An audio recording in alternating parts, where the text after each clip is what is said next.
कोई लालू यादव ऐसे ही नहीं बन जाता। बिहार में पहली बार 1977 में पहली बार कोई छात्र नेता जेल से हथकड़ी पहने नामांकन पत्र भरने आया और 3,75,000 वोट से चुनाव जीतकर मात्र 29 वर्ष की उम्र में छपरा से सबसे युवा सांसद लोकसभा में पहुंचा। 10 मार्च 1990 को पहली बार कोई व्यक्ति मुख्यमंत्री पद का शपथ राजभवन की बजाय गांधी मैदान में आम जनता के सामने लिया। 1990 में पहली बार कोई ऐसा मुख्यमंत्री हुआ जो मुख्यमंत्री आवास और सरकारी गाड़ी छोड़कर बड़े भाई के चपरासी क्वार्टर्स में रहने और साइकिल की सवारी करने का फैसला किया। पहली बार मुख्यमंत्री पद संभालने के पश्चात जनता से पहली मुलाकात में कहा, वोट का राज मतलब छोट का राज। आप लोग मालिक हो, मालिकों पर अत्याचार नहीं चलेगा। पहली बार किसी मुख्यमंत्री ने बेली रोड, अशोक राजपथ, बुद्ध मार्ग और कदम कुआं रोड पर रिक्शा वालों, ठेला वालों और दैनिक मजदूरी करने वालों के लिए 300 रैन बसेरे बनवाए। पहली बार किसी मुख्यमंत्री ने ऐलान किया कि सरकार पटना क्लब की 60% जमीन वंचित तबकों के लिए आरक्षित करेगी। डोम, चमार और उन जैसी जातियों के लोग पटना क्लब में शादी की पार्टियां आयोजित कर सकेंगे। वे गरीब हैं, इसलिए महंगी शराब या मुर्गा मटन का खर्च वहन नहीं कर सकते, इसलिए उनको क्लब में अपनी पार्टी में ताड़ी पीने और सुअर का गोश्त खाने की आजादी होगी। पहली बार किसी मुख्यमंत्री ने अविभाजित बिहार के 600 ब्लॉक में मात्र 1 साल में गरीबों के लिए 60,000 आवासों का निर्माण करवाया।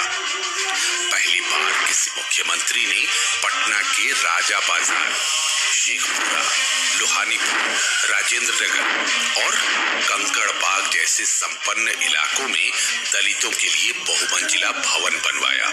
शहरों के बाहरी हिस्सों झुग्गियों में रहने वाले दलित परिवारों की पहचान किया और फिर उनमें से प्रत्येक परिवार को 2 कमरों का अपार्टमेंट आवंटित किया।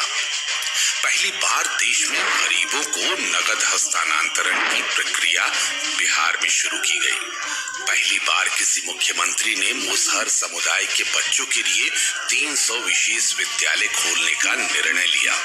साथ ही 150 चरवाहा विद्यालय खोला गया, जहां मवेशी चराने वाले बच्चे अपने मवेशी साथ लेकर विद्यालय जा सकते थे, क्योंकि विद्यालय परिसर में मवेशियों को चराने की भी व्यवस्था थी। इसमें 2 घंटा किताबी ज्ञान और 4 घंटे कौशल ज्ञान का प्रावधान था। इन विद्यालयों में कलम, किताब और कपड़ों के साथ मिड डे मील की भी व्यवस्था थी। दलित छात्रों को 100 रुपए प्रति माह भत्ते भी तय किए गए थे। यह पूरे विश्व के लिए अनूठा विद्यालय था। अफसोस, यह दीर्घकाल तक सफल नहीं हो सका। पहली बार किसी मुख्यमंत्री ने सख्ती से कहा कि पुलिस थाने आने वाले गरीबों को बैठने के लिए कहें, उनके साथ सम्मान के साथ पेश आए।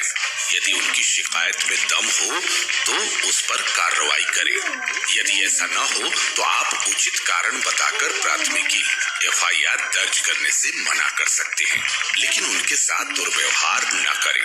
इसी तरह के विकास का सोच रखने वाले बिहार का लाल, बिहार का बेटा, पूर्व उप मुख्यमंत्री, नेता प्रतिपक्ष श्री तेजस्वी प्रसाद यादव, जो लगातार अब तक कोरोना काल के साथ बाढ़ की त्रासदी में भी असहाय, असहज छात्र, नौजवान, किसानों, मजदूरों, बेरोजगारों के बीच स्वयं उपस्थित होकर खाद्यान्न से लेकर बिहार के श्रमवीर जब दूसरे राज्यों में लॉकडाउन के कारण त्राहिमाम कर रहे थे, तो उन लोगों को अपने घर तक लाने के लिए पुरजोर मेहनत की। इसलिए छात्र, नौजवान, किसान, मजदूर, बेरोजगार और व्यवसायी लोगों से आग्रह है कि माननीय नेता प्रतिपक्ष श्री तेजस्वी प्रसाद यादव जी के कदम से कदम मिलाकर चलें और बिहार को नई ऊर्जा के साथ एक नई ऊंचाई और नया आयाम दें।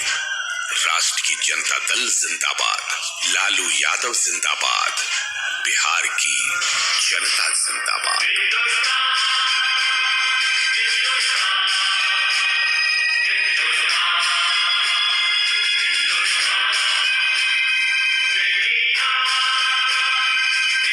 है।